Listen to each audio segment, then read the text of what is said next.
da nossa noite, eu gostaria de compartilhar um texto bíblico. Se você puder abrir no livro de Mateus. Mateus capítulo 10.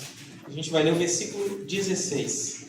Durante esses dias, desde ontem até domingo, eu visitarei algumas igrejas aqui na região para desafiar irmãos a se comprometer em oração pelos cristãos perseguidos.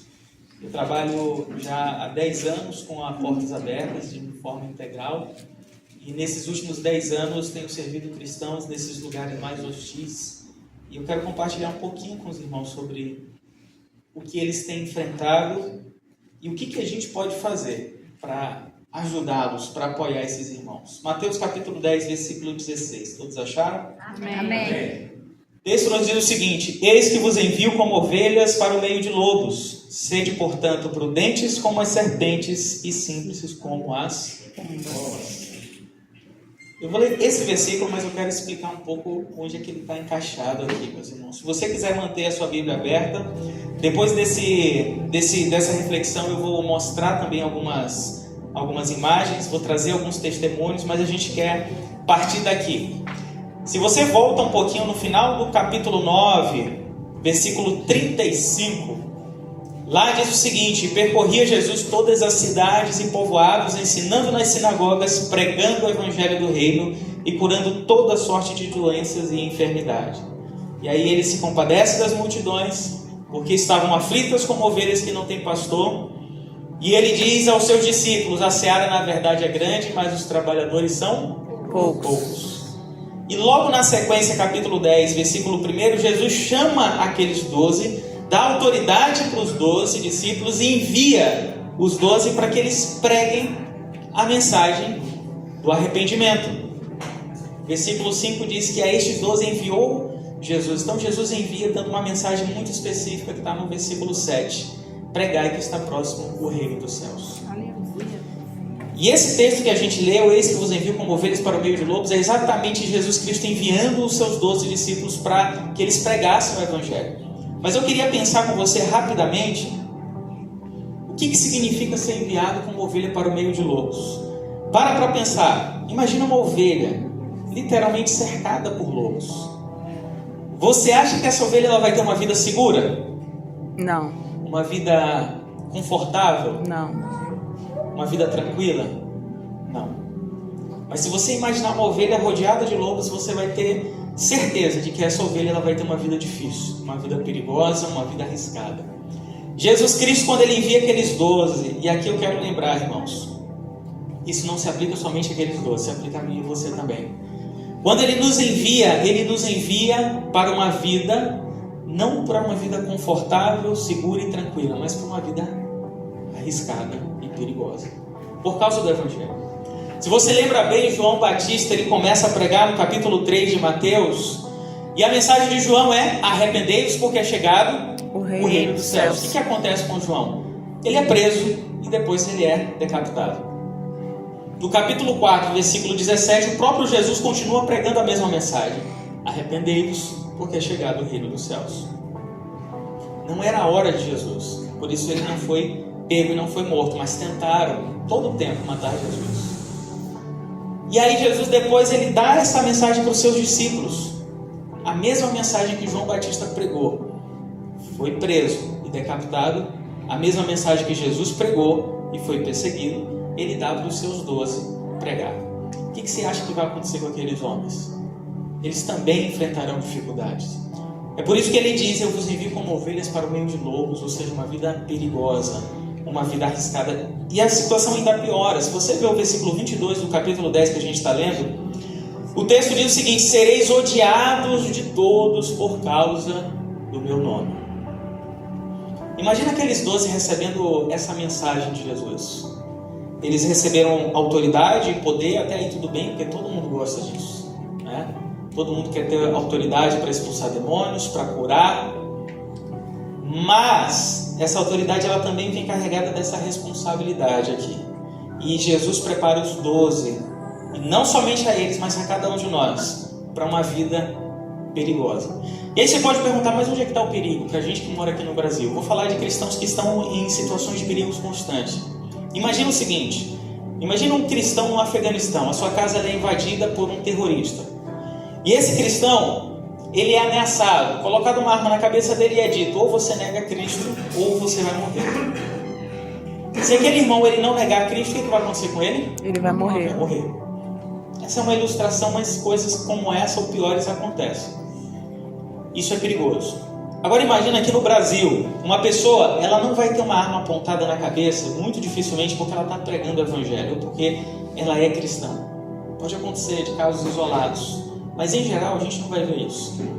Mas aí, em vez dela ser ameaçada com uma arma para que ela negue a Cristo, ela vai ser bem recebida e aplaudida, e vai ser dito para ela o seguinte: senta nesse trono, viva a sua vida, não precisa cometer nenhum grande escândalo, apenas, você pode ir para a igreja inclusive, apenas tenha amizade com os valores desse mundo. O que você acha que é mais perigoso para a igreja? O que mata mais a igreja? Aquele irmão em um país onde ele foi assassinado porque ele não negou a Cristo? Ou uma pessoa que vive todos os seus dias, mesmo dentro de uma igreja, mas com os valores do mundo dentro do seu coração? Meu Deus. A gente está nessa situação, a gente está exatamente nesse contexto. Isso é muito mais perigoso para a igreja. Ter uma arma apontada na cabeça para dizer, para de evangelizar, para de pregar o evangelho, negue a Cristo, senão você morre, é perigoso sim. Só que é muito mais perigoso a gente estar confortável demais e seguro demais a ponto de não desejar pregar o evangelho. Já parou para pensar nisso? Você não quer pregar o evangelho.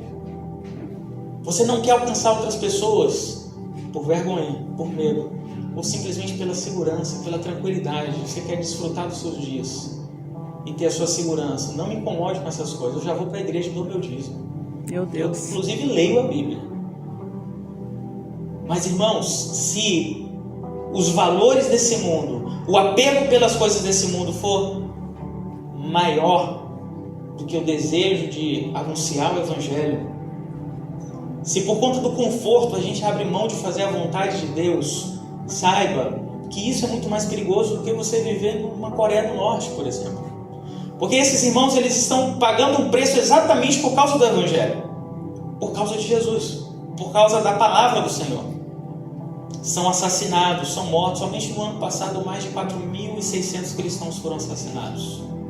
Irmãos, mais de 4.600 cristãos foram assassinados por causa do evangelho. Não foi por outras razões, ou por acidente, doença, algum tipo de crime.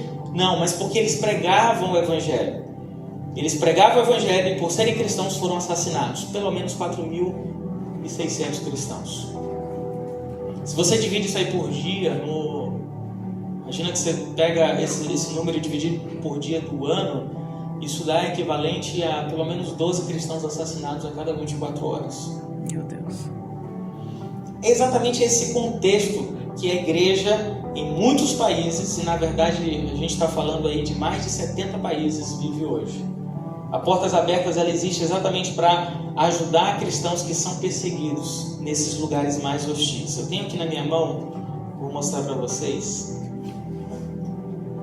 Eu tenho alguns poucos exemplares ali. Mas aqui na minha mão está um mapa. Nesse mapa que você pode ver, colorido, com laranja e vermelho, são os países com maior nível de perseguição religiosa hoje no mundo. Viver em um desses países pode custar a vida. E aqui você tem países próximos do Brasil. Um deles é a Colômbia. A Colômbia faz fronteira com o Brasil. E por que a Colômbia está nesse mapa aqui? Se você pensar em perseguição, geralmente a gente imagina o Oriente Médio, as guerras, tudo que acontece ali. Mas, irmãos, a América Latina não vive uma situação tão distante. Eu já estive algumas vezes na Colômbia, no interior daquele país. Se você visita a capital, que é Bogotá, você vai poder encontrar grandes igrejas, megas igrejas, inclusive. Essas igrejas ela têm capacidade aí para 25 mil pessoas a cada culto. É bastante gente, né? 25 mil pessoas a cada culto. Tem igrejas médias, igrejas pequenas. Mas se você visita as cidades do interior da Colômbia, há muitas cidades que não têm a presença do governo e não têm a presença do exército. Sabe quem governa lá? São as guerrilhas, as Farc. Talvez você já tenha ouvido falar, as Forças Armadas Revolucionárias Colombianas. Esses grupos dominam naquelas regiões. Eles não querem saber de Deus, eles não conhecem nada sobre Deus, eles são recrutados, a maioria, quando são crianças. Eu conheci crianças que foram recrutadas, adolescentes que já tinham abandonado as armas, conheci ex-guerrilheiros, viúvas, vítimas dessa perseguição, porque seus maridos foram assassinados por serem pastores. Meu Deus. Crianças que tiveram seus pais mortos. Pude conhecer muitas dessas pessoas.